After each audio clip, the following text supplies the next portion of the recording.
personnes qui depuis, je ne sais pas combien de jours, 660 jours, sont devant l'ONU, à peu près convenablement. Ces gens font le piquet pour protester contre la situation intolérable, mesdames et messieurs, intolérable depuis que les Américains sont partis d'Irak, qu'ils avaient, eux, compris le sens des conventions de Genève, qu'ils sont venus signer ici, les conventions de Genève qui protègent les combattants, tous les combattants qui ont déposé leurs armes. Ces conventions de Genève protègent tous les combattants et obligent tous les États, et j'insiste sur ces assassinats, ces 7 personnes qui ont été assassinées par, et maintenant c'est connu, par des groupes qui ont obtenu l'appui du gouvernement irakien, qui ont été, dont le bras armé est le gouvernement iranien, et qui sont venus attaquer à la roquette et tuer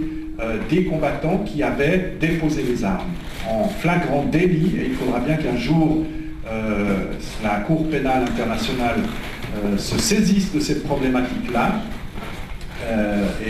Et toujours est-il que, effectivement, concrètement, il y a des gens qui sont représentants de l'ONU sur place, qui n'ont pas protesté contre ces attaques, et notamment la dernière insensée, ce silence complice de cette rupture, de cette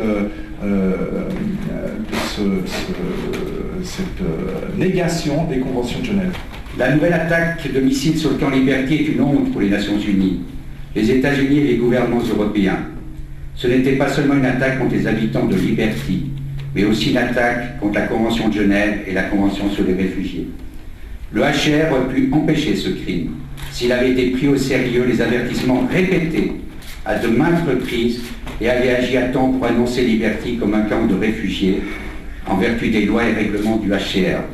Malheureusement, cela n'a pas été fait pour des raisons obscures et le HCR est en partie responsable et porte, je l'ai dit, une lourde responsabilité quant aux victimes de cette attaque.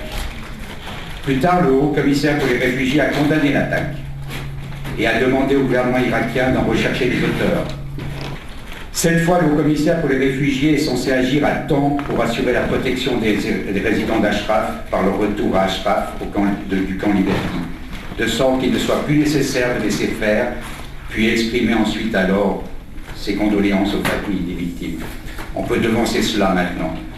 M. Antonio Guterres a l'obligation et le pouvoir d'assurer la protection de ces demandeurs d'asile et des réfugiés. Mesdames et messieurs, bonjour à tous.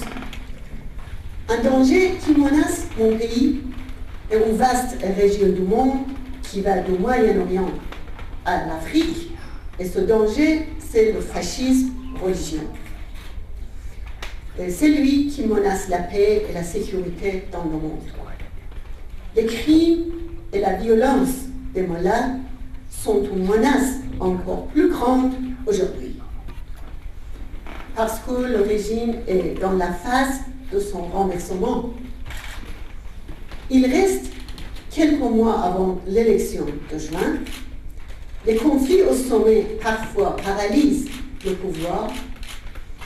Khomeini a peur de l'effondrement de son régime, mais il a encore plus peur de la population qui est prête à se révolter. Pour contenir la crise, les mollahs ont choisi cette stratégie. D'abord, sauver la dictature syrienne à n'importe quel prix. Ensuite, encore plus d'efforts pour obtenir la bombe atomique. C'est pourquoi la dernière rencontre avec le 5+1 est sans résultat. Mais l'élément stratégique le plus important des mollahs, c'est de lancer des attaques contre son opposition. Avec l'attaque du 9 février sur le camp Liberty, le régime a voulu sortir de son impasse politique. Cette attaque a fait 7 morts et une centaine de blessés. Ici, c'est les photos de cette mort, de cette attaque.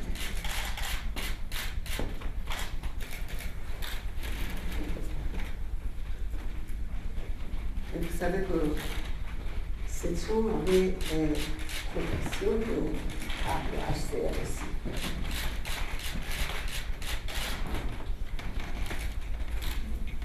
Avec son massacre, les Mollahs ont tiré sur les conventions de Genève et les lois qui protègent les réfugiés. Le déplacement dans ce camp imposé aux Ashrafiens était un acte irresponsable de l'ONU et de son représentant spécial en Irak.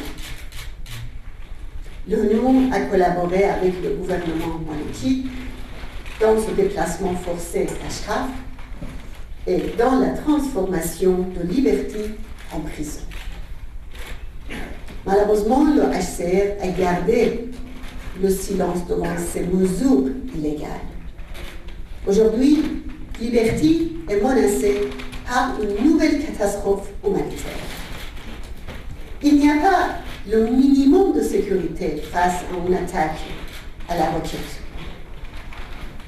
Les rangées de bungalows des résidents peuvent prendre feu facilement. Il n'y a aucun abri. Et pour empêcher un autre massacre, il y a deux options. Soit Washington emmène tous les habitants dans son pays pour partir vers notre pays, soit les résidents retournent à Ashraf pour partir vers des pays tiers. J'appelle aussi le HCR à déclarer un statut de réfugié collectif pour tous les habitants d'Ashraf et de Liberty. C'est un moyen préventif contre les pressions des Mollahs. Je vous remercie.